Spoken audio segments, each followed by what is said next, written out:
ಸ್ನೇಹಿತರೆ, ಸಿಮ್ ಕಾರ್ಡ್ಗಳಿಗೆ ಸಂಬಂಧಪಟ್ಟಂತೆ ಭಾರತ ಸರ್ಕಾರ ಈಗ ದೇಶಾದ್ಯಂತ ಹೊಸ ನಿಯಮವನ್ನ ಜಾರಿಗೆ ತಂದಿದೆ. ಭಾರತ ಸರ್ಕಾರದ ಈ ಹೊಸ ನಿಯಮ 2026ರಿಂದ ದೇಶಾದ್ಯಂತ ಜಾರಿಗೆ ಬರಲಿದೆ. ಸಿಮ್ ಕಾರ್ಡ್ ಬಳಕೆ ಮಾಡುವವರ ಸುರಕ್ಷತೆ ಮತ್ತು ವಂಚನೆಯನ್ನ ತಡೆಗಟ್ಟುವ ಉದ್ದೇಶದಿಂದ ಭಾರತ ಸರ್ಕಾರ ಈ ನಿಯಮವನ್ನ ಜಾರಿಗೆ ತಂದಿದೆ. ಹಾಗಾದ್ರೆ ಭಾರತ ಸರ್ಕಾರ ಜಾರಿಗೆ ತಂದಿರುವ ಹೊಸ ನಿಯಮ ಏನು ಅನ್ನುವುದರ ಬಗ್ಗೆ ಸಂಪೂರ್ಣ ಮಾಹಿತಿಯನ್ನ ಈ ವಿಡಿಯೋದಲ್ಲಿ ನಾವು ನಿಮಗೆ ತಿಳಿಸಿಕೊಡ್ತೀವಿ.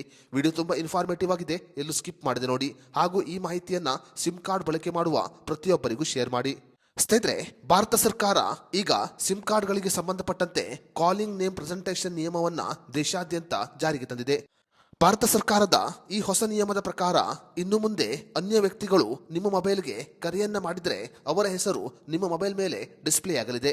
ನೀವು ಅವರ ಹೆಸರನ್ನ ಸೇವ್ ಮಾಡದೇ ಇದ್ದರೂ ಕೂಡ ಅವರ ಹೆಸರನ್ನ ನೀವು ಮೊಬೈಲ್ ಡಿಸ್ಪ್ಲೇ ಮೇಲೆ ಕಾಣಬಹುದು. ಈ ಕಾಲಿಂಗ್ ನೇಮ್ ಪ್ರೆಸೆಂಟೇಷನ್ ನಿಯಮ 2026ರಿಂದ ದೇಶಾದ್ಯಂತ ಜಾರಿಗೆ ಬರಲಿದೆ.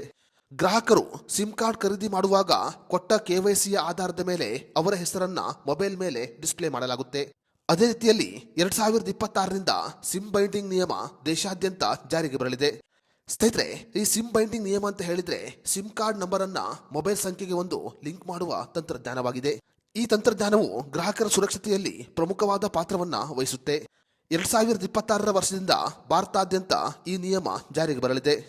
ಜನರ ಸುರಕ್ಷತೆ ಮತ್ತು ವಂಚನೆಯನ್ನ ತಡೆಗಟ್ಟುವ ಉದ್ದೇಶದಿಂದ ಭಾರತ ಸರ್ಕಾರ ಈ ನಿಯಮವನ್ನ ದೇಶಾದ್ಯಂತ ಜಾರಿಗೆ ತಂದಿದೆ.